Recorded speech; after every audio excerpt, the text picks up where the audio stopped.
우리가 함께 다룰 주제가 원오염이라는 주제예요. 그래서 원오염이라는 게 쉽게 말하면 오염이라는 것이 우리 인생 전반에서 일어나잖아요. 내가 더러워지는 게.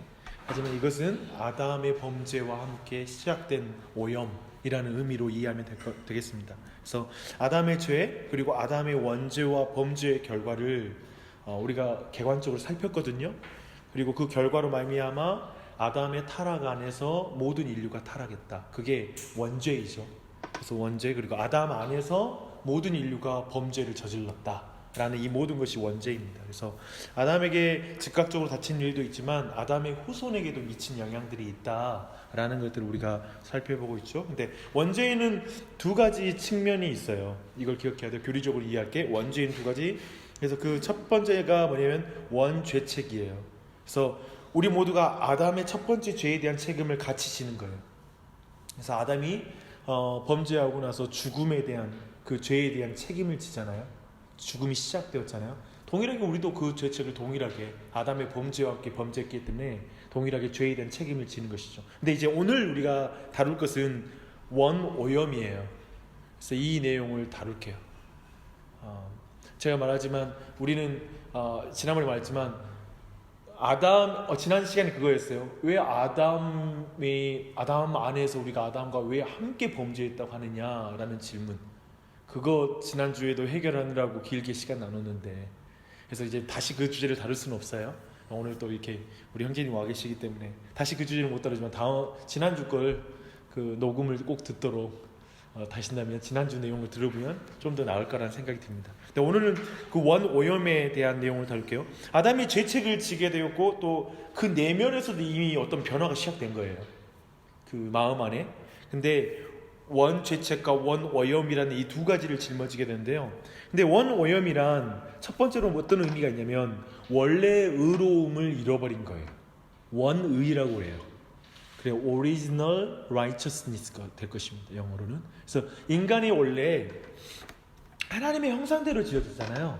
근데 이 하나님의 형상대로 지어졌을 때는 하나님의 의로움에 상응하는 의로움이 인간에게 원래 있었다는 거예요. 죄가 없는 인간의 상태는 하나님의 원래의 그 의로움. 근데 당연히 여기서 상응하다는 것은 그와 비슷한 수준이다라는 건 전혀 아니에요. 늘 말하지만 하나님은 창조주예요. 그래서 하나님의 창조주의 의로움은 피조물이 가진 의로움과는 비교할 수가 없어요. 그건 질적인 차이가 있는 거예요. 그래서 늘 그 의로움과는 차는 그러나 하나님의 그 의로움을 닮은 어떤 의로움이 우리 안에 있었던 것이죠. 근데 그렇게 서로는 의로운 존재였어요. 근데 이제는 죄를 짓고 나서 우리 모두는 이 원래의 의로움을 상실한 채 태어나는 거예요. 이것을 우리가 기억할 필요가 있죠. 그래서 여기서 이제 또 한 가지는 뭐냐면 단순히 우리가 예를 들면 다른 게 다 온전한데 원래 의로움만 딱 빠지고 난 상태로 태어난 게 아니라 매우 적극적인 악도 가지고 태어난다는 거예요. 악을 가지고 태어나요. 이게 오염이란 뜻이에요. 이 악을 가지고 태어난다 라는 것을 오염이라고 말합니다. 근데 이 오염에 대한 두 가지 측면이 있어요. 근데 이 오염에 대해서 우리가 이해하려면 첫 번째는 항상 이건 아니다, 원오염의 의미는 이건 아니야 라고 우리가 먼저 좀 이해할 수가 있을 텐데요. 그 오염은 불건전한 상태나 영혼의 본질의 변화를 의미하지 않는다 라고 이렇게 표현해요. 좀 어려웠어요. 저도 읽으면서 좀 이해가 잘 안 되는 부분이기도 해요. 근데 우리가 설명을 드리면 오염은 방금 전에 설명했던 내용이기도 한데요. 단순히 불건전한 상태를 넘어서서 죄이며 범죄한 상태를 말하는 거예요. 그러니까 우리가 일반적으로 생각할 때 오염하면 결핍을 가지고 태어난 수준이 아니라는 거예요. 뭔가 부족한 상태가 아니라는 거예요. 적극적인 어떤 악의 상태, 더러워진 상태로 태어난다는 거예요. 근데 우리는 일반적으로 아이에 대해서 배지장으로 태어난다는 개념이 있거든요. 얘가 무슨 죄가 있어? 라는 표현 쓰잖아요. 그게 다 인간은 태어날 때는 죄가 없는데 이 세상 더러운 세상에 태어나서 죄가 묻고 묻어서 더러워지는 거야 라는 개념을 우리가 가지고 있거든요. 근데 적극적으로 범죄한 상태로 태어난다는 거예요. 그래서 오염 때문에 죄책이 있고요. 그 아이에게는. 그리고 지금 그런 내용 가지고 있다라는 것이죠. 그리고 오염은 좀 더 적극적이고 능동적인 개념을 또 가지고 있어요. 그래서 오염은 단지 전에 가지고 있던 걸 빼앗긴 상태가 아니라 이건 소극적 개념이잖아요. 뭔가 빼앗긴 채로 태어났다라는 거. 근데 영혼에 뭔가 부족한 상태라는 의미가 아니라 오염은 적극적인 개념, 적극적으로 죄를 향해 나아가는 타고난 성향이 있다는 거예요. 이게 죄의 오염이에요. 그러니까 태어날 때부터 죄에 대한 성향이 있어요. 나는 예전에 이거에 대한 비유로 하용조 목사님 한번 설교를 들었을 때, 제가 한때 하용조 목사님 온누리교회를 간 적이 있어요. 대학교 때 1년 동안. 근데 그때 하용조 목사님 무슨 말을 했냐면, 우리가 참 죄인으로 태어난다는 비유하면서, 이제 갓난 아이가, 이제 조그만 애기가 동생이 태어났는데 얘를 핥힌다는 거야. 어디서 그런 걸 배웠을까? 그러니까 태어나면 아이들이 불안함을 느끼고 뭔가 짜증을 내고 자기의 막 사랑을 빼앗기는 거에 대한 어떤 이런 두려움과 어떤 분노들이 있잖아요. 도대체 이게 어디서 생기냐? 아이가 어디서 학습을 했을까? 라는 차원이 아니라 참 인간이 죄인이다 라는 지점을 그렇게 비유했던 기억이 나요. 근데 좀 더 오염은 적극적으로 죄를 향해 나아가는 어떤 태도와 성향이 있다는 것에 대해서 우리가 충분히 공감할 수 있을 것 같습니다. 근데 되지 말아야, 그러니까 되어야 할 상태가 되지 않고 되지 말아야 될 상태에 적극적으로 나아간다는 거예요. 그게 우리 안에 오염이에요. 그래서 성경은 사람에게 선함이 없는 상태가 아니라 악이 적극적으로 존재한다는 걸 주장하는 거예요. 그런 것을 우리에게 알고, 심지어는 아이에게도. 이따 말씀을 통해 하나하나 확인할게요. 근데 이 오염에 대한 표현들이 있어요. 근데 인간의 상태, 즉 원의가 없고 적극적인 악을 가진 존재의 상태다라고 말하는데, 이 오염이 어떤 식으로 우리에게 나타나는가, 쉽게 말하면 인간에게 어떻게 이 오염이 나타나는가 했을 때 두 가지 구분을 지어줘요. 근데 이 내용은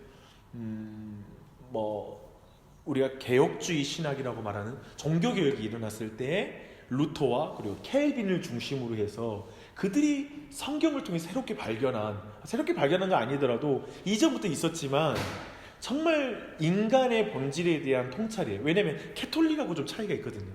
캐톨릭은 쉽게 말하면 인간의 상태에 대해서 약간의 긍정함이 있어요. 그래서 선행을 통해서 구원에 이른다는 개념이 있는 거예요. 왜냐하면 인간의 가능성을 믿는 거예요. 인간의 어떤 선행이 하나님 앞에 받아들여질 만큼 인간의 선행이 가치가 있다라는 지점으로 가려면 인간의 가치를 높여놔야 돼요. 어느 정도 하나님의 형상이 완전히 파괴되지 않고, 그리고 선을 행할 수 있는 게 완전히 깨지진 않았다. 선을 행할 수 있는 인간 안에 아름다운 것 또한 여전히 보존되어 있다. 이걸 인간에 대한 이런 관점을, 낙관적인 관점을 가질 때에만 인간의 공로를 주장할 수 있는 가능성이 생겨요. 근데 그런 개념에서 올 때 사실은 이제 종교 개혁이 시작되고 켈빈과 그리고 또 켈빈과 함께 성경의 그 의미를 발견한 사람들은 인간을 두 가지로 이 오염이 표현된다고 보는데, 전적 부패가 일어났다. 그리고 전적인 무능한 존재가 인간이다 라고 이 표현하거든요. 근데 이 전적 부패와 전적 무능이라는 이 말이 너무 듣기 싫어요. 듣기 싫잖아요. 현님 어떠세요? 좀 듣기 싫죠? 어떤 것 같아요? 뭐가 인간이 전적 부패야? 무능하다는 게 뭐야? 생각해보면 수많은 종교와 그리고 주변에 보면 인간이 이렇게 착할 수가 있을까? 정말 이런 사람은 천국 가야 되라고 생각할 정도의 불신자들이 있거든요. 희생적인 삶을 살아가고 아름다운 어떤 영향력을 끼치는 사람이 있거든요. 그런 거 생각하면 무능하다는 말, 막 전적으로 부패했다는 말에 대해서 좀 화가 나요. 근데 여기에 대해서 이 전적 부패를 먼저 살펴볼 텐데요. 이 전적 부패에 대해서 잘못된 개념들이 있어요. 뭐냐면 그리스도인 중에 이 말을 싫어하는 말이 있는데, 왜 그러냐면 이 말의 의미를 모르니까 싫어한다는 거예요. 그래서 이 의미를 알면 아마 동의하는 부분이 많이 생길 거예요. 그 첫 번째 뭐냐면, 전적 부패는 모든 사람이 그들이 이룰 수 있는 최고의 상태까지 철저하게 악하게 타락했다는 의미가 아니라는 거예요.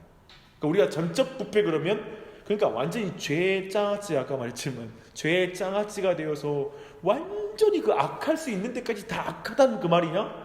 무슨 말이야? 예수님 안 믿어도 예수님 믿는 사람보다 더 착하게 살아가는 사람이 있어. 그 사람한테 전적 부패하다고 그렇게 말하면 되겠어?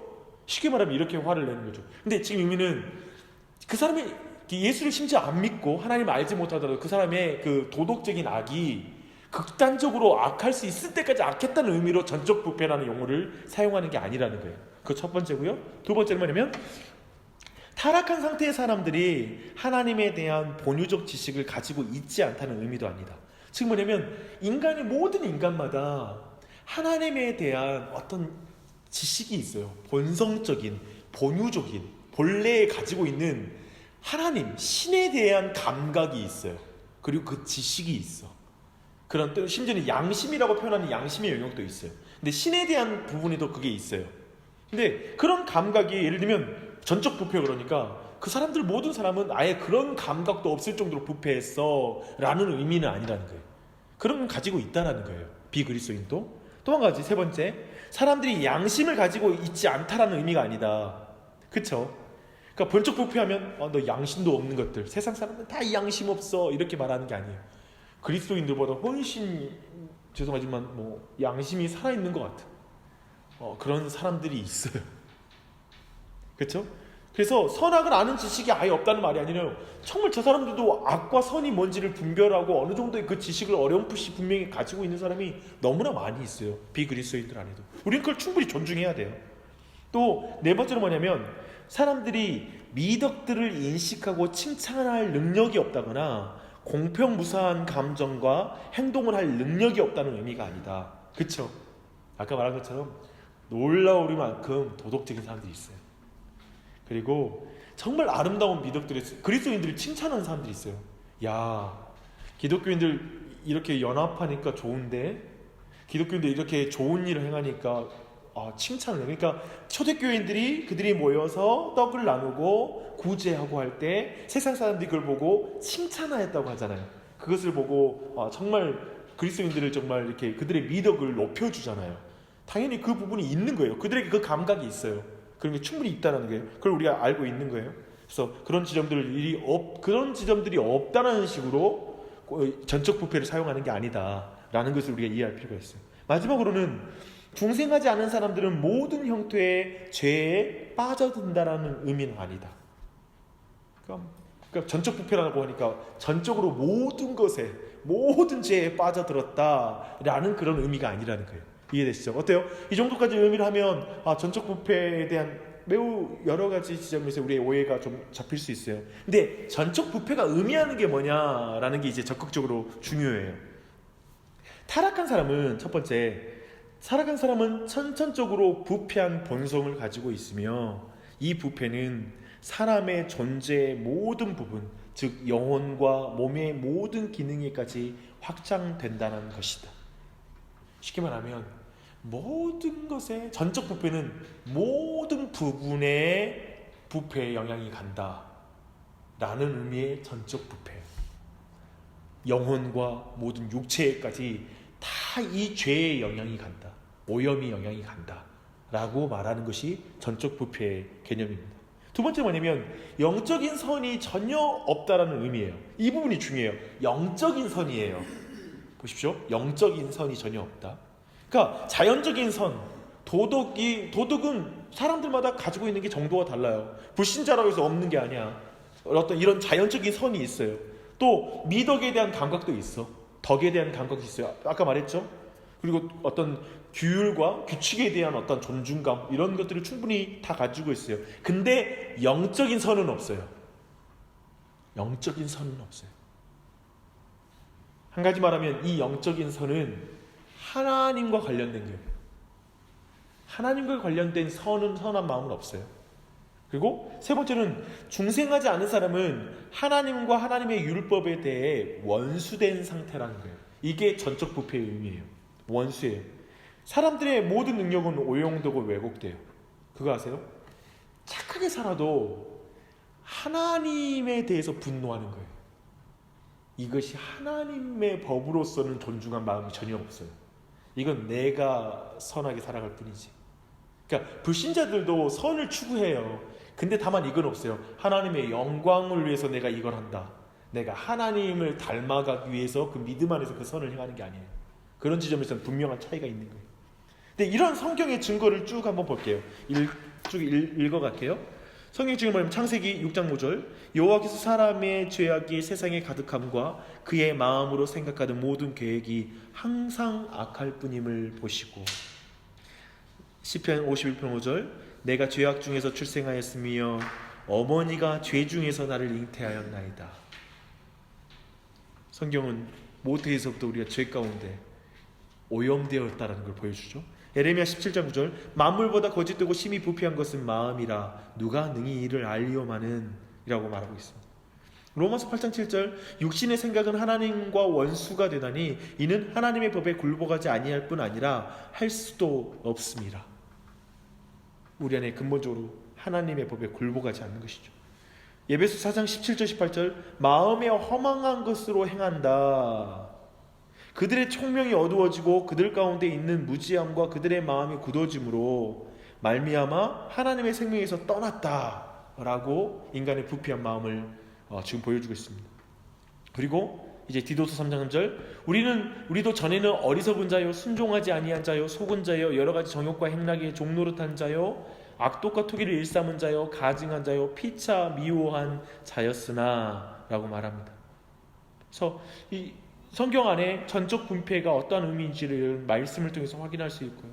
근데 성경 안에는 전적 부패를 설명하는 용어들이 되게 많아요. 그래서 그 용어들을 한번 정리할 필요가 있어요. 근데 그 용어들 보면 우리 근데 왜 그 용어들을 알아야 되고 우리가 왜 이 전적 부패에 대한 이 교리를 우리가 이해할 필요가 있느냐라는 질문을 여기서 한번 해볼 필요가 있다고 생각해요. 뭐냐면 우리는 복음이라는 게 뭐냐면 우리 안에 어떤 병폐 그리고 어떤 상태로부터 우리를 구원했는가를 깨닫지 않고는 아무도 구원에 대해서 성경의 교리에 그 진실되고 그 적실한 그 성경의 교리를 바르게 이해할 수 없다는 거예요. 우리 안에 부패함, 그러니까 저는 그런 것 같아요. 쉽게 말하면 우리 사형리식으로 다룰 때 나는 사형리 무시하지 않는다고 했죠. 근데 쉽게 말하면 나는 그 몇 분 안에 자신의 죄인됨을 이렇게 깊이 발견하고 이해하지 않는 상태로, 그러니까 성령의 역사에서 그 몇 분 안에도 자기의 죄인됨을 깨달을 수 있다고 믿어요. 그걸 간과하는 게 아닌데, 저는 마지막에 이제 영접하실래요? 할 때 막 이렇게 막 가잖아요. 빨리빨리 달릴 때 쉽게 말하면 자신의 어떠한 죄인인지에 대해 깨닫지 못하고 예수 그리스도를 영접한다고 했을 때 그거에 대해서 나는 만약에 그가 죄인인 것을 깨닫지 못했다라면 이걸 받아들이는 그저 천국 가는 게 좋으니까 그래요. 손해볼 게 없어. 하나님 날도 사랑해 주신다 그러지, 날 위해서 죽었다 그러니까 이건 천국까지 보장해 준다고 믿을래? 그러니까 그래 믿을게. 뭐 손해볼 게 없으니까. 이건 자신의 죄인에 대한 절망감과 자기의 부패함과 자기 안에 오염되어 있고 이렇게 전적인 타락, 전적인 부패와 전적인 무능한 자신, 하나님 앞에 어떠한 선도 없는 나를 발견하며 그리스도의 도움만이 필요하다는 그 절박함 가운데 그리스도를 믿지 않는 이상 근본적으로 참된 그 복음의 의미를 이해할 수가 없다는 거죠. 그런 의미에서 저는 그냥 5분으로 이해해서 기독교 안에 들어올 수 있다고 생각해요. 근데 복음을 이해하는 깊이, 즉 우리의 상태를 정확하게 이해하지 않으면 구원의 은혜의 내용도 정확하게 이해할 수 없다. 그리고 우리의 상태를 정확하게 측량하지 못하면 우리의 죄됨에 대한 것을 정확하게 측량하지 않는 상태에서 예수님의 사랑의 높이도 측량할 수가 없다는 거예요. 그런 의미에서 이건 굉장히 비례해요. 근데 저는 이 지점에서 오늘날 현대 기독교와 그리고 교회에 많은 사람이 예배드리지만 천천히 보고 있을 때 저 사람이 정말 자신의 죄 가운데 전적인 부패함과 자신 안에 있는 전적인 무능함을 느끼는 사람인가라는 질문을 했을 때 사실은 한국 교회 안에 50%? 30%? 20%? 굉장히 이 주제는 굉장히 중요해요. 사실 그렇게 말할 수 있을 정도의 수준의 부분이에요. 왜냐하면 이 전적 부패와 전적 무능을 거의 다루지 않아요. 잘 생각해봐요. 교회 다니는데 전적인 부패함과 이 죄로 말미암아 우리가 무능한 존재다라는 이 지점에 대해서 거의 듣지 않아요. 그런 상태에서 전체적으로 신앙을 꾸미고 있는 구조를 봐봐요. 그 신앙을 움직이는 되게 기복적인 것도 많고 되게 표면적인 것들로 신앙의 어떤 종교적인 생활로 이끌어가는 게 되게 많거든요. 근데 이 지점은 그런 의미에서 굉장히 그 전적 부패의 의미를 정확하게 이해하는 건 굉장히 중요하고, 그러니까 전적 부패를 알아야 전적 은혜를 알아요. 전적인 무능을 알아야 전적인 능력이 오직 예수 그리스도라는 표현이 믿어져요. 지금 캐톨릭하고 지금 특별히 지금 WCC랑 이미 통합할 수 있는, 지금 전반적으로 통합할 수 있는 신학적인 정리가 거의 끝났어요. 사실 신학적인 일치는 이미 경험했어요. 시기를 기다리는 거예요. 왜 그게 어디서 그게 발생하냐면 이렇게 말하는 거예요. 그리스도로 구원받습니다라고 둘 다 말하기를 그리스도로 구원받는다고 말을 해요. 둘 다.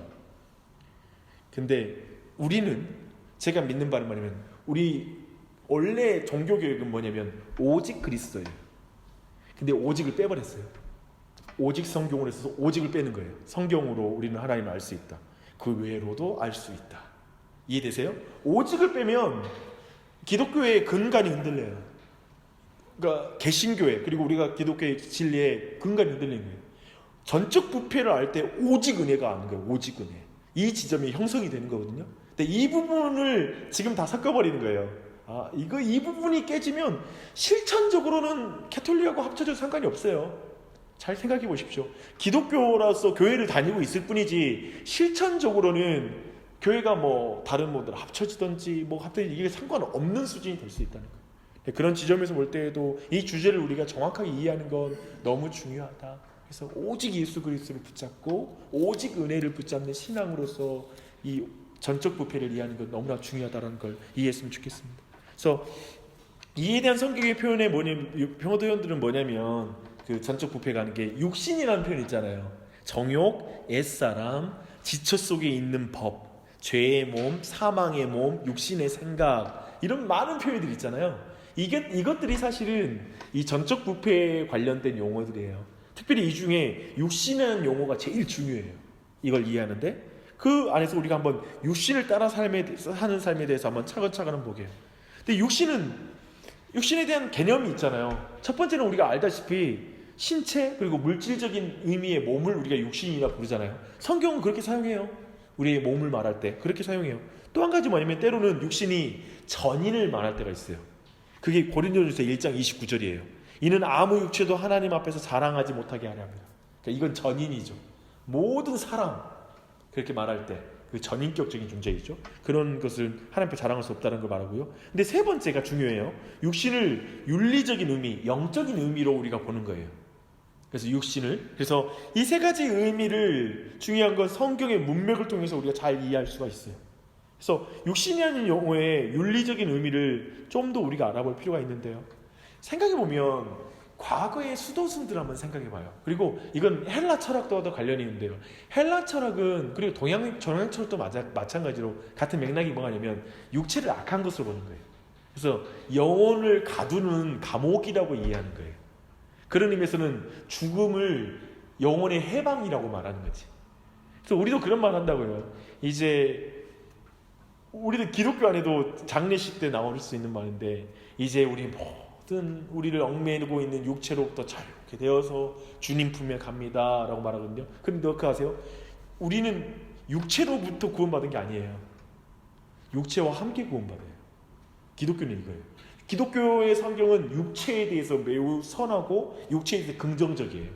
우리의 몸에 대해서. 그런 의미에서 볼 때 과거의 수도승들은 어떻게 했냐면, 육체가 악하니까 육체를 때리고, 그리고 이렇게 채찍질하고 이렇게 고행을 통해서 영적인 걸 추구해 나갔거든요. 근데 전혀 성경은 그런 거에서 전혀 지지하지 않아요. 그런 걸 지지하지 않고 않는다는 걸 우리가 기억할 필요가 있어요. 다만 우리는 이 육체가 매우 도덕적인 영역으로서 우리에게 주어진 게 있어요. 갈라디아서 5장 19절로 21절 보면요, 육체의 일은 현저하나 곧 음행과 더러운 것과 호색과, 이것은 지금 육체의 일이 지금 우리 육체와도 관련이 있는 거죠. 그렇죠? 그런 죄로 표현되고 있어요. 근데 그 뒤로 이어지는 말씀이 뭐냐면, 우상 숭배와 주술과 원수 맺는 것과 분쟁과 시기와 분냄과 당 짓는 것과 분열함과 이단과, 즉 육체의 일과 지금 이단하고 연결시키잖아요. 이단은 육체와 상관없는 영혼에 속한 일이잖아요. 그런 의미에서 볼 때 이 육체의 일은 영적이면서 도덕적인 것과 관련된 것으로 성경이 지금 분명히 사용하고 있는 거예요. 그래서 육신은 육신은 특별히 이 육체, 성경에서 육체를 사용할 때 항상 성령하고 대립된 개념. 그래서 육체의 소욕은 성령을 거스르고 성령은 육체를 거스른다니 라고 말하기도 하죠. 그래서 육체에 대한 로이스 존스는 가장 좀 좋은 개념으로 뭐를 말하냐면 신적 생명과 분리된 인간의 본성, 성령과 분리된 인간의 본성을 육체라고 말하는 거예요. 그렇죠? 그래서 이 부분으로서 우리가 더 이해할 필요가 있죠. 니고데모는 좀 이렇게 말해요. 하나님 말씀하시죠. 예수님께서 니고데모 말씀하시죠. 육으로 난 것은 육이요 영으로 난 것은 영이니 이라고 말을 해요. 그래서 육신이란 쉽게 말하면 이제 정리할게요. 스스로 생겨나고 지속된 하나님의 성령이 없는 인류. 육신이란 스스로 생겨나고 지속된 하나님의 성령이 없는 인류. 그게 육체예요. 모든 육체는 하나님 앞에 설 수가 없어요. 성령이 없는 인간. 사실 이렇게 보면 어디로 건너가요? 창세기로 가잖아요. 하나님이 생명을 보여주셨잖아요. 그의 코에 생기를 불어넣으셨잖아요. 그리고 성령이 떠나잖아요. 죄 가운데 육체가 되었다고 말하잖아요. 그 육체이죠. 그래서 우린 정확하게 지금 이 내용과 연결이 되는 것이죠. 그래서 가장 중요한 육신에 대한 정의가 바로 이 내용입니다. 전적 부패의 상태에 있는 우리가 육신 안에 거하면서 육신에 따라 행동하고 있다고 말하는 거예요. 그래서 전적 부패는 그 의미예요. 육신 안에 거하면서 육신대로 사용하는 것, 성령 없이 사는 것, 그게 육체로 살아가는 의미입니다. 그래서 이게 전적 부패한 상태이죠. 그걸 말하고 있어요. 근데 이제 이 전적인 부패의 삶, 육신을 따라 살아가는 이 삶을 살아갈 때 전적 부패는 삶의 균형을 깨뜨려요. 그래서 부패로 인해 우리의 삶의 균형을 잃어버리는 거예요. 우리 지난번에 그 사람의 구성 요소 배웠잖아요. 영혼, 육이라고 말했죠. 이걸 2분설로 말하고 3분설로 말할 수 있다라고 말했어요. 근데 예를 들면 사람의 몸과 사람의 이성을 포함한 이 모든 것은 마치 영혼, 육은 세발 의자와 같다는 거예요.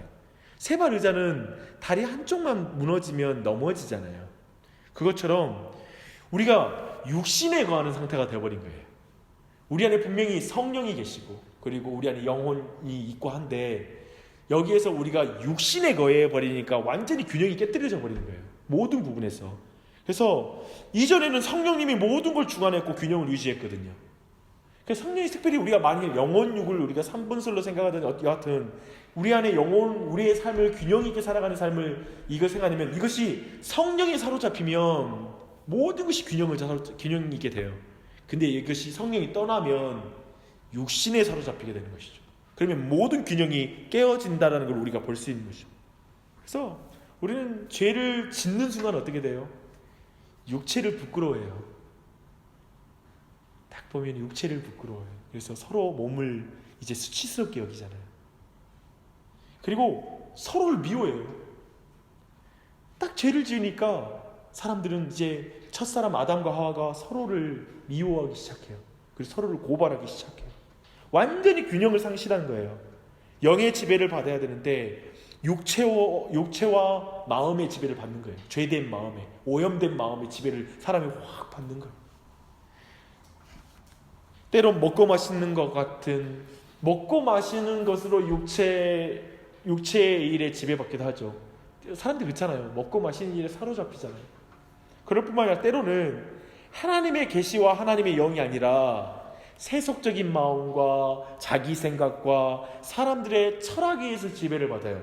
이것도 육체라고 말해 성경은. 그러니까 육체라는 게 아까 말한 대로 그냥 우리의 그 생물학적인 정욕에 사로잡히거나 이것도 육체에 사로잡힌다는 표현을 쓰기도 하고요. 또 한 가지는 이 세상 철학, 하나님이 아니라 자기 스스로 의지하고 살아가는 그 육체에 또 사로잡히는 거예요. 이 두 가지가 우리 안에 구체적으로 일어나는 일들이죠. 이런 면으로 볼 때 자기 생각, 자기 철학이 지배를 받는다라는 이 측면을 생각해 보면 성경은 궁극적인 죄는 지적 교만이라고 가르쳐요. 궁극적인 죄는 지적인 교만이에요. 성경에 따르면 지적 교만은 육체의 욕심만큼 어쩌면 그 이상으로 끔찍한 죄인 거예요. 그렇죠? 아까 방금 전에 두 가지 말했잖아요. 우리가 먹고 마시는 일의 육체로 지배를 받기도 하고, 두 가지 형태인데, 또 한 가지는 자기 철학과 자기 의지, 하나님을 의지하지 않는 그 모든 마음 가운데 사로잡힌 생각, 이것도 육체라는 거예요. 근데 두 번째가 더 끔찍하다는 거예요. 사실 그런 점 볼 수 있죠. 이렇게 전적 부패는 삶의 균형을 완전히 깨뜨려요. 그렇죠? 그리고 전적 부패 상태의 사람은 하나님이 아닌 자아를 위해 살아가요. 하나님이 아닌 자아의 통제, 이것이 원죄죠. 그러니까 우리가 최초의 범죄를 보면 잘 봐봐요. 여자가 뱀의 유혹을 받죠. 뱀의 유혹이 뭐예요? 야, 왜 하나님의 명령을 따라? 너의 권리를 주장해. 너가 선택하는 것에 의해서 너가 규정되는 거예요. 제가 자주 말하지만 이게 실존주의 철학인데, 너는 누군가에 의해서 그렇게 누군가의 명령으로 제발 그 제한된 범위에서 너가 규정 짓지 말고 너 자신이 결정하고 주체적으로 살아갔을 때 너는 하나님과 같이 되는 거야. 하나님과 같이 된다는 건 너는 모든 종교에 속박당할 필요 없어. 너는 그냥 너 스스로 저 결정함으로 하나님과 같은 존재가 되는 거야. 그렇게 말하는 거죠. 철저히 자신의 권리를 주장하라는 거예요. 이 질문이 뭘 자극하냐면 인간의 교만을 자극하는 거예요. 마음이 확 일어나는 거예요. 그래서 그런 의미에서 볼 때는 최초의 범죄 가운데 보여진 건 뭐냐면 모두 우리는 자기 중심적이라는 거예요.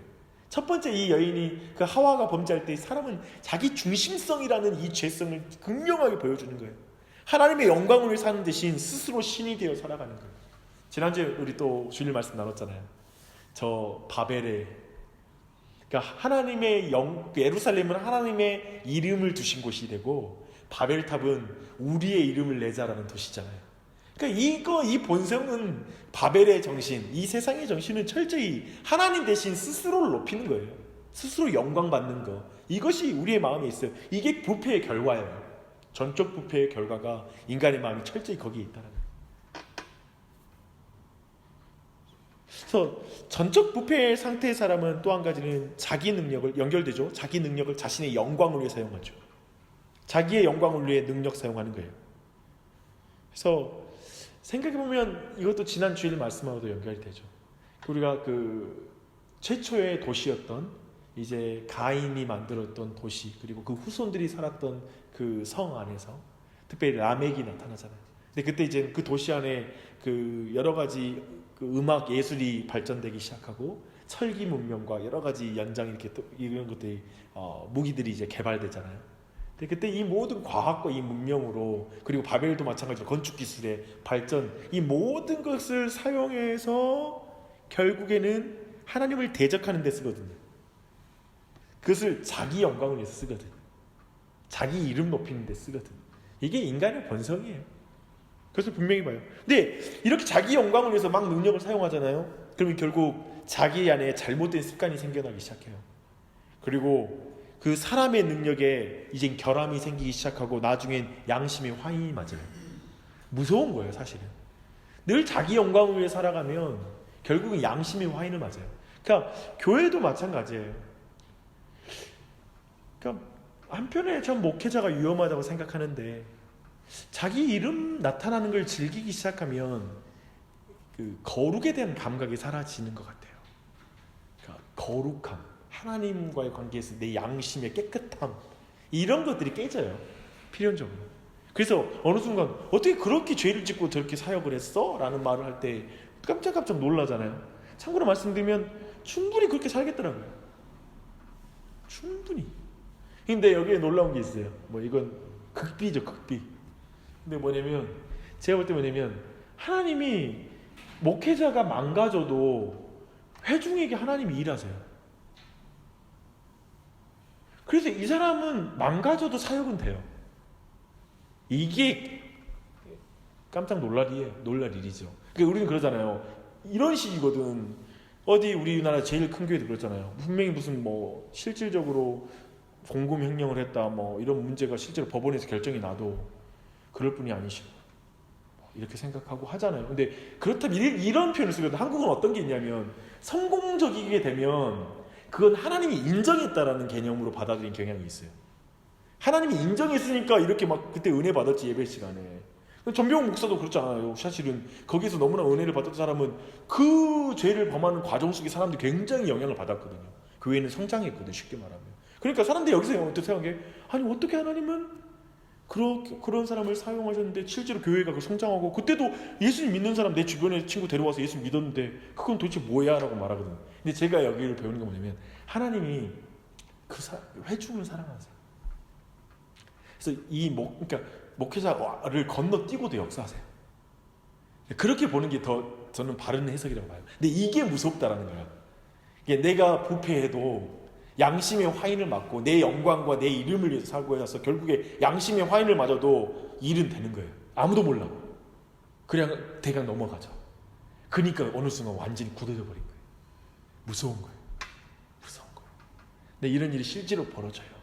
항상 두려워. 그러니까 이게 사실 하나님의 은혜잖아요. 근데 나는 뭘 보냐면 나의 영적인 것과 상관없이 일하시는 게 그렇게 은혜가 아니에요. 그러니까 우리를 예를 들면 이런 거 있잖아요. 내 애들 그냥 나 아니더라도 하나님이 일하십니다. 하나님 그냥 나 상관없이 하나님 역사하실 거 믿습니다. 이럴 수 있잖아요. 근데 한편으로는 그런 자세도 필요하죠. 내 힘대로 애가 큰다 하면 너무나 우리는 죄책감을 느끼잖아요. 그것도 옳지 않아. 근데 또 한편으로는 나 상관없이 일하신다는 것도 완전히 성경을 떠나는 거예요. 아니요. 그럼 내가 저주받은 상태인 거예요.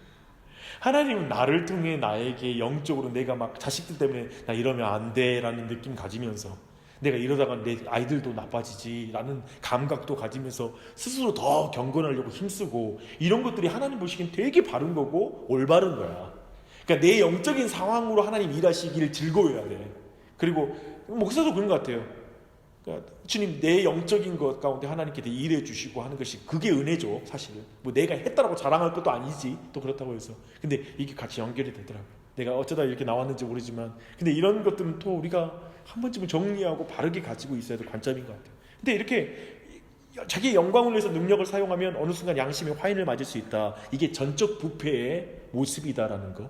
그리고 매우 훌륭하다고 탁월하게 사역하는 사역자들에게 이 전적 부패는 이렇게 드러나고 있다라는 지점으로 한번 적용적으로 이해했으면 좋겠습니다.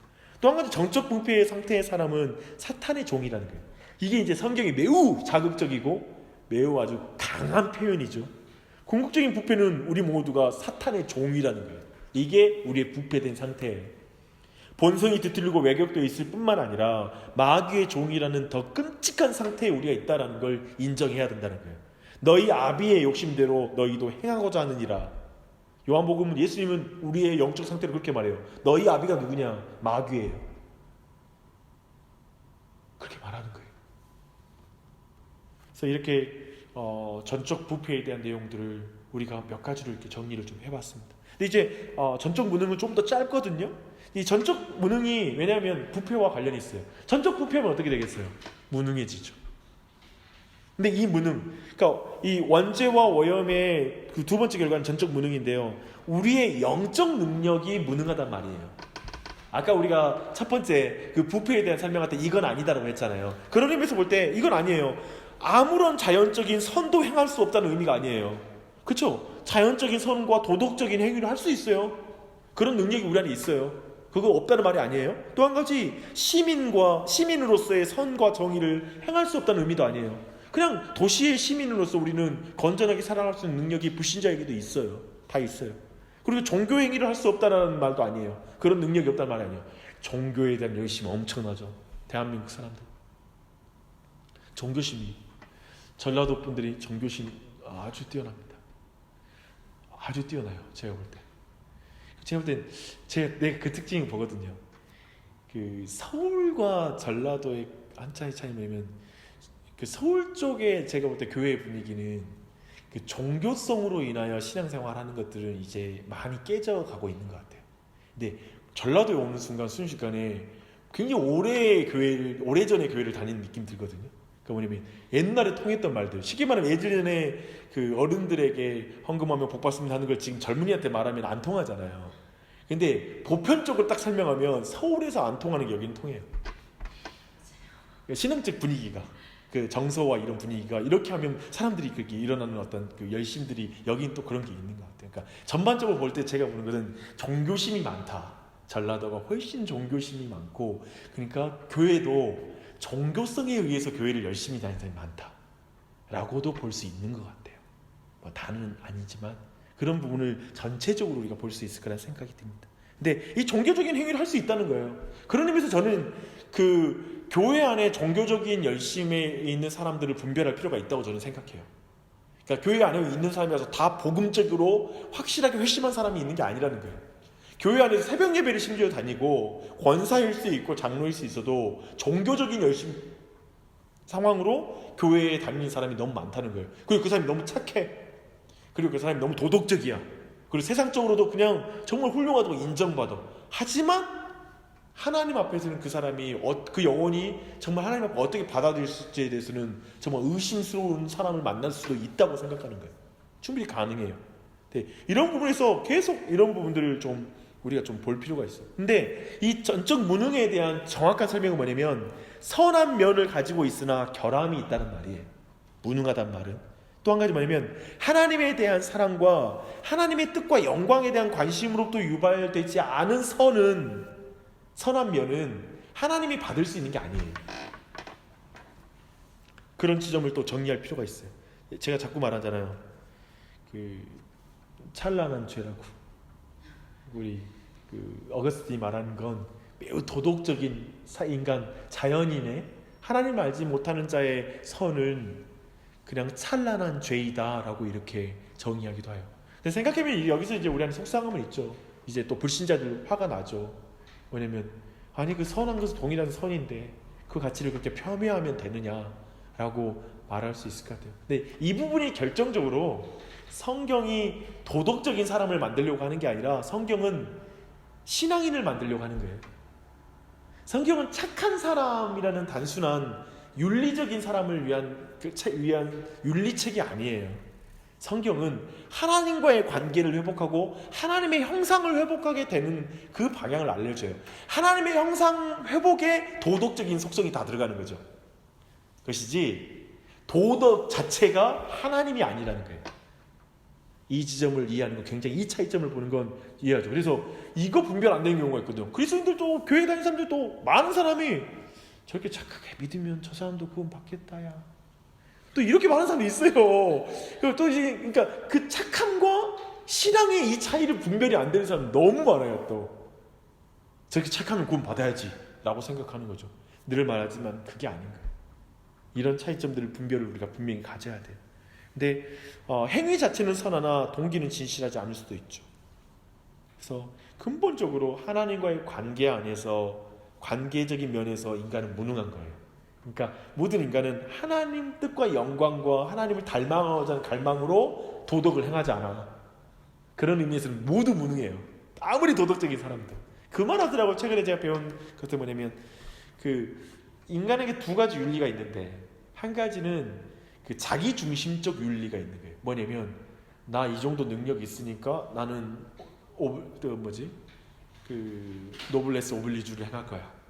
내가 이 정도 좀 나 자신이 이런 걸 좀 행해줘야지 사람들이 그래도 인정하지. 그러니까 자기 중심적 윤리인 거야.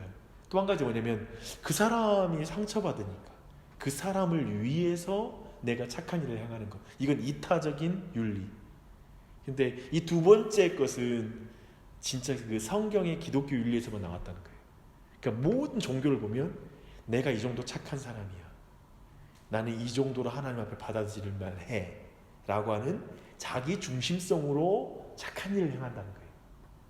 근데 만약에 교회를 다닐 때에도 이렇게 한다면 하나님 앞에 상급이 없다는 거예요. 나를 인정해 주기 원하고 나 이것으로 나를 칭찬해 주기 원하고 즉 나를 위한 자기 중심적인 갈망으로 선행을 행하는 정도로 행한다는 건 이미 종교의 영역 안에 있는 거예요.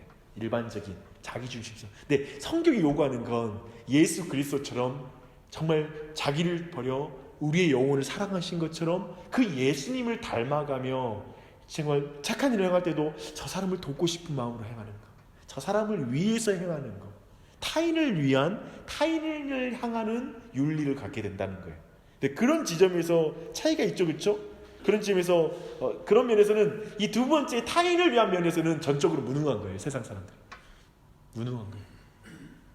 그런 점. 물론 여기서 생각할 때 그래도 막 다른 사람 도와주는 거 너무 기뻐하는 사람도 있는데 한번 더 깊이 봐야 돼요. 깊이 자기의 만족들이 있는 그 점도 같이 볼 필요가 있습니다. 세 번째, 그 전적 무능 상태의 사람은 하나님의 인정을 받는 행위를 할 수 없다라는 거예요. 하나님의 인정을 받는, 그리고 율법의 요구를 충족시키는 어떤 행위도 할 수 없다라는 의미에서 전적 무능이에요. 세상의 선은 더러운 옷과 같다라고 이사야서 64장 6절은 말하고 있습니다. 세상의 모든 선은 배설물이나 쓰레기와 해로운 것에 지나지 않는다라고 사도 바울은 말해요. 그러니까 사도 바울이 말했던 내가 이 세상에 있는 모든 지식을 배설물처럼 여긴다는 건 뭐냐면 그 지식이 뭐 틀린 거 있겠어요? 좋은 것도 많이 있겠죠. 근데 사도 바울은 그걸 배설물이면 이것이 하나님과 연결시킬 수 있는 능력이 있는 건 아니다라고 보는 거예요. 그런 의미에서 배설물인 거지. 그러니까 오늘날 우리가 세상 학문 배워야 되잖아요. 자칫 그런 걸 잘못 적용해서 어떤 사람이 있냐면 세상 학문 다 배울 필요 없어. 그 학교 다니고 학교사에 너무 미님하고 아무튼 성경 열심히 보고 하나님 잘 믿으면 돼라고 할 수 있거든요. 지금 그런 의미에서 그런 걸 배설물로 여기고 그걸 배울 필요 없다라고 말하는 건 성경을 오독하는 거죠. 우리는 세상에서 학문을 배워야죠. 그리고 여러 가지 도덕과 이런 것도 배워야죠. 그렇죠? 그런데 여기서 말하는 건 뭐냐면 이 세상의 모든 그런 것들이 우리를 구원을 주는 건 아닌 거예요. 그것이 우리를 하나님께 연결할 수 있는 능력이 없다는 거야. 그런 의미에서 전적으로 무능한 거예요. 그런 모든 지식이. 그런 의미에서 그 배설물이라는 거야. 그 하나님의 구원과 관련해서는 그것이 능력이 없다는 의미에서는 아무 쓰잘데기 없다는 거지. 그것으로 내가 하나님과 연결시킬 수 없다는 거지. 그런 의미에서 무능하다라는 이 지점들을 우리가 충분히 이해할 수가 있죠. 그렇죠? 그런 지점입니다. 그리고 이 전적 무능의 상태의 사람은 자신의 본성을 바꿀 수도 영적 진리를 깨달을 수도 없다라고 성경은 말하고 있어요. 사람이 근본적으로 죄와 자신을 좋아하는 성향을 바꿀 수가 없어요. 근데 정직하게 조금 더 살펴보고 이야기할게요. 전적 부패와 무능에 대하는 것은 우리는 내가 부패하고 내가 무능한 거에 대해서 우리는 아무것도 할 수 없어요. 제가 이것이 참 어려웠거든요. 신앙생활할 때. 그렇게 내가 죄인인 게 싫더라고요. 내가 안 되는 것이 너무 힘들어. 그래서 내가 이것이 부족해서 이렇다냐, 저것이 부족해서 이렇다냐 하고 계속 뭔가 노력하되 신앙이 스트레스가 되더라고요. 그게 고통이 돼. 내가 못하는 것만 보이고 죄책감이 가득한 게 신앙이 돼버리더라고요. 근데 거기에서 신앙의 항복을 내가 하는 거예요. 내가 나의 부패함과 내 무능에 대해서 내가 뭘까를 할 수 있는 존재가 아니구나 라는 거에서 근본적으로 신앙은 창조주에게 항복하는 거예요. 나는 내가 어떻게 노력해서 내 인생이 나아질 존재가 아닙니다. 이 내면의 이 모든 오염이 청소가 될 수 있는 존재가 아닌 걸 아는 거예요. 뼈저리게 느껴요. 그러니까 결국은 지금도 쑥쑥 올라오는 거 뭐냐면 자존심 상한다 뭐 이런 것들은 전부 다 내가 계속 뭐 해보겠다는 거거든. 나 이 정도 사람인데 이 정도 인정 안 해줘서 자존심 상하는 거고, 내 스스로도 이런 죄를 지으면 내 스스로 어느 정도 할 줄 알았는데 이 정도도 못하고 있네 하고 스스로 자존심도 상하고 속상한 마음이 드는 거거든.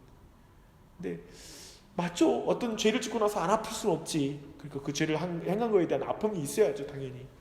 근데 자존심 상할 문제는 아니에요. 아픈 거하고 자존심 상하는 거하고 어떻게 좀 감정을 분리를 해서 이해했으면 좋겠어요. 무슨 말인지 좀 전달이 됐으면 좋겠어요. 근데 그런 문제는 아니에요. 또 한 가지 우리는 영적 진리를 조금도 인식할 수 없다고 성경이 말해요. 성경은 육에 속한 사람은 하나님의 성령의 일을 받지 아니하나니 이는 그것들이 그들에게 어리석게 보임이요 또 그는 그것을 알 수도 없나니 그러한 일은 영적으로 분별되기 때문이라 라고 분명히 말하는 거예요. 영적인 건 진짜 깨달을 수 없어요. 근데 제가 보는 건 그 신앙생활하면 교회에 다닐 때 지식으로 딱딱딱 잘 알아가는 사람들이 있어요. 그리고 좀 뭔가 이렇게 많이 아는 것 같아요. 성경에 대한 지식을. 근데 저는 좀 더 근본적으로 이 영역에 있어서 가슴을 치고 하나님 앞에 만나는 이 복음, 자기의 무능함과 부패함에 대한 그 지점을 자신이 깊이 인정하며 예수 그리스도를 붙잡는 것. 그러니까 자신이 죄인 된다는 것을 느끼는 수준까지는 모든 종교가 가요. 그리고 고통을 느끼는 것까지 다 모든 종교가 다루어요. 제가 본 건 뭐냐면 오직 교회가 다른 것 그리고 성경이 다른 건 예수 그리스도를 붙잡느냐 안 붙잡느냐. 근데 교회에서도 제가 볼 때 뭐냐면 죄인이라는 말을 너무 많이 하는데 예수님 안 붙잡는 사람들 되게 많아요. 그러니까 결정적으로 저는 그 지점인 거예요. 나는 그러니까 뭐 교회도 마찬가지로 사명도 그렇고 수없이 많은 사역이라든지 이렇게 딱 물어봤을 때 저는 부족하죠. 예수님 붙잡고 가겠습니다. 순종하겠습니다. 나는 안 되는데요. 그런데 내가 기도하고 하나님께서 은혜 주시면 할 수 있을 것 같습니다. 라는 지점을 가는 게 되게 겸손한 거예요. 근데 그러지 않고 아유 나는 못해요. 나는 너무 죄인이에요. 이렇게 막 하고 그것을 지나치게 강조하고 예수님 안 붙잡는 것은 이건 진짜 끝까지 자기를 고집하는 거예요. 자기 고집이 있고 자기가 끝까지 자기 자신이 뭔가 된 상태로 뭔가 보여주고 싶어요. 저는 이 지점이 결정적으로 사실은 사람들 안에 있는 근본적으로 정말 얼마만큼 복음을 이해했는가에 대한 것이 이런 지점에서 잘 드러난다 생각해요. 사실은 내가 보는 때는 완전히 인생을 망가졌을 때 진짜 신앙이 드러나요. 제가 믿는 바가 그래요. 진짜 전적으로 부패하고 전적으로 무능하다라는 걸 완전히 내 안에 뼈저리게 느껴서 때로는 저도 그런 걸 느끼는 게 뭐냐면 사역 때도 그래요. 때로는 우리 인생에 환란이 닥쳐요. 그때 내가 완전히 아무것도 아닌 것처럼 느껴질 때가 있지. 내가 이렇게 무능한 사람이구나, 무력하구나. 이때 신앙이 확 드러나요. 이때 신앙이 드러나. 잠시 낙심에 있을 수 있어요. 근데 그때 막 눈물을 흘리면서 속으로 그래도 예수님 도와주세요 라는 말 하는 사람이 있거든요. 그래도 예수님 함께 해주세요라고 이렇게 외치는 게 있거든요. 저는 이제 그게 신앙이라고. 그게 한 번씩 우리가 확인할 수 있는 내가 진짜 신앙이 있는가를 확인할 수 있는 정말 중요한 지점이 그 지점이에요. 그리고 내게 예수님이 있어. 그분이 날 도와주실 거야 라는 그 믿음이 안에 막 일어나는 거예요. 그게 너무나 중요한 지점이에요. 그거 못 깨달아요. 사람들이 절대 못 깨달아요. 은혜 못 받으면 절대 그거 안 돼요. 절대 안 돼요. 나는 교회에서 해서 그런 의미에서는 교회에서 수없이 많은 소그룹에서 나눈 많은 것들이 근본적으로 이 지점으로 들어가지 않는 것들에 대한 것들을 경험하기도 하고, 근데 한편 그렇게 나아갔으면 너무 좋겠다는 마음이 너무 가져요. 근본적으로 이 지점까지 안 나눠요. 사람들이 교회가 모여서 사실은 이 지점에서 하나님밖에 의지할 분이 없다라고 이렇게 외치고 나아가야 될 지점이 안 나눠지는 거야. 그 교제 속에서. 그러니까 적당하게 굉장히 종교적인 그런 모임이 되죠. 그래서 그 안에서 알맞게 막 사겨. 그런데 본성은 안 바뀌는 거예요. 그 깊은 어떤 겸손함과 이 내적인 뒤집어짐이 없는 거예요. 그래놓고 이제 여러 가지 사역, 화려한 사역들과 어떤 성과적인 사역들을 막 같이 하면서 신바람이 나지. 근데 이 신바람이 나는 뭐 문제가 없다고 생각해요. 그런 게 나야죠. 신나야지, 같이 사역하면 즐거워야지. 근데 계속 지켜봐야 돼요. 진짜 영적인 깨어짐이 있는가, 영적인 이 변화가 있는가 했을 때는 제가 볼 때 한국 기독교 안에 이 체계로 들어가서 정말 이 지점을 같이 만져가는 경우는 쉽지 않아요. 의외로 이것을 깊이 나아가지 못하고 있어요. 이 지점도 한번 생각해 봤으면 좋겠습니다. 근데 왜 우리가 이렇게 무능하냐면 허물과 죄로 죽었기 때문이에요. 에베소 2장에 육신의 생각 하나님의 원수가 되나니 이는 하나님의 법에 굴복하지 아니할 뿐 아니라 할 수도 없습니다. 로마서 8장 7절 말씀이죠. 전적 무능에 대한 완벽한 진술이에요. 육신의 생각은 하나님의 원수가 되게 해요. 하나님의 법에 굴복할 수가 없어. 그렇죠? 그래서 우리는 그런 말 하잖아요. 그래서 내가 죄인이 아닐까라고 생각하는 게 굉장한 그 은혜라니까요. 육신의 생각은 그런 생각할 수가 없어. 내가 죄인, 진짜 나 구원받지 못한 거 아닐까? 이거 육신의 생각이 낼 수 있는 게 아니에요. 난 구원받았을 거야. 뭐 이렇게 생각하든지 이런 식으로 가는 거지. 그런 지점들이. 그리스도 안에서 새 사람은 요한복음 1장 13절에 혈통으로나 육정으로나 사람의 뜻으로 나지 아니하고 오직 하나님께로부터 난 자들이다. 요한복음 3장 6절 육으로 난 것은 육이요 영으로 난 것은 영이니. 요한복음 6장 44절 나를 보내신 아버지께서 이끌지 아니하시면 아무도 내게로 올 수 없으니. 자연인은 전적으로 무능하다는 걸 보여주는 거예요. 근데 마지막 말씀을 그렇게 말하기도 하잖아요. 예배당에 온 사람들한테 그런 말 하잖아요. 이 시간 하나님이 이끌지 않으면 아무도 이 자리에 올 수 없었을 때로 왔습니다 라고 말하잖아요. 근데 저는 개인적으로 그렇게 적용하면 안 된다고 생각해요. 근데 그 말이 맞을 수 있죠. 그게 아니라 전적으로 아버지께로 이끌림 받은 사람인 거예요. 예배당이 아니라 아버지께로 아버지께서 진짜 그 하나님 아버지께 이끌지 않냐면 아무도 하나님 앞에 설 수 없다는 거지. 진짜 그 영으로 서는 걸 말하는 거야. 거듭날 수는 없다는 거지. 쉽게 말하면 그 지점을 하나님만 할 수 있다는 거죠. 그 지점으로 이해하는 것이 더욱더 바른 해석이라고 생각합니다. 이제 내용 정리하고 마무리할게요. 전체 내용 우리 정리하면 원죄의 결과는 죄책과 오염이었어요. 그렇죠? 오염은 두 가지로 나눠져요. 전적 부패와 전적 무능으로 나눠져요. 그래서 둘은 사람이 될 수 있는 최악의 상태를 의미하는 건 아니야. 오염과 부패는. 그리고 자연인도 선을 행하고 도덕적일 수 있어요. 하지만 아무런 영적인 가치가 없다라는 것을 우리가 이해해야 돼요. 그리고 사람은 자기의 구원을 위해서 아무것도 할 수 없다. 구스에 있는 그의 피부를 표범이 그 반점을 변하게 할 수 있겠느냐? 사람은 아무리 씻어도 우리 죄는 지울 수 없어. 우리는 아담의 죄와 타락의 결과로서 하나님의 율법 위에 정죄받고 오염되고 부패하고 자아와 죄와 사탄의 지배 아래 놓여 있다. 철저하게 완벽하게 무기력하다. 영적 진리를 인식하지 못한다. 이것이 사람의 상태이다. 사람은 소망이 없다 라는 게 성경의 진술이에요. 그러나 우리는 하나님께 감사할 수 있으니 한 가지 소망이 있다. 그 아담에게 창세기 3장 15절 여자의 우손을 통하여 사단의 머리를 깨뜨리시고 구원하시는 약속. 예수 그리스도를 우리에게 보내주셨고 그 예수 그리스도의 공로와 오직 예수의 은혜, 전적 부패를 한 우리는 오직 예수 그리스도의 은혜로 말미암아 구원에 이를 수 길이 열렸다. 그 사실을 믿는 것. 이것을 다음 주부터 살펴볼 거예요. 이제 다음 주부터 기독론으로 들어갑니다. 여기까지 이제 인간론과 신론을 마무리했어요. 다음 주에 기대하고 이 은혜 벅차오르죠. 아까 처음에 말했던 거, 우리의 죄된 상태가 어떤 것인지를 이해하면 이해할수록 우리가 어떤 상태로부터 구원받은 것이라는 것을 깨달을 때 복음의 은혜가 그만큼 깊어지고 넓어지는 거죠. 그런 것이죠. 그러니까 현대교회의 문제는 너무 잘 될 것입니다. 여러분은 정말 지금 여러분 옆에 사람에게 긍정의 말로 여러분 격려하십시다. 긍정의 말이 틀렸단 말 아니에요. 그것은 사람들에게 굉장히 좋은 마음, 그리고 여러 가지로 굉장히 마음을 정말 기쁘게 해줄 수 있어요. 근데 저는 최고의 긍정은 예수 그리스도다.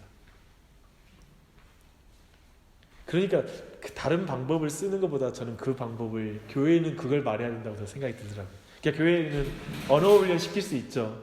그것도 매우 중요해요. 성도들 언어 훈련 시켜서 긍정적인 말, 그리고 사랑스러운 말을 하게 하는 것도 너무 중요해요. 근데 저는 교회의 더 큰 기능은, 더 중요한 건 진짜 긍정을 알려주는 거예요. 예수 그리스도. 전적 부패를 말하는 것은 오직 예수를 말하기 위해서 전적 부패를 다루는 거예요. 항상 하나님이 죄를 다룰 때에는 나를 붙잡아라 라고 말하기 위해서 그런 거예요. 이것까지 딱 보는 게 은혜 받은 거지. 근데 죄에 대한 설교하면 사람들이 신경질 낸다고요. 전적 부패 말하면 실제로 교회 밖에 사람들은 분노해요. 그리고 교회 안에 있는 사람들조차도 너무 부담스러운 말씀 그만하세요 라고 말해요. 근데 저는 그렇게 가면 진짜 기독교의 참된 진리, 그리고 예수 그리스도께 접근을 못하고 교회 안에 다니지만 접근하지 못하는 신앙생활을 할 수 있다 라고 도리어 생각해요. 그런 지점으로 좀 정리하면 좋을 것 같습니다.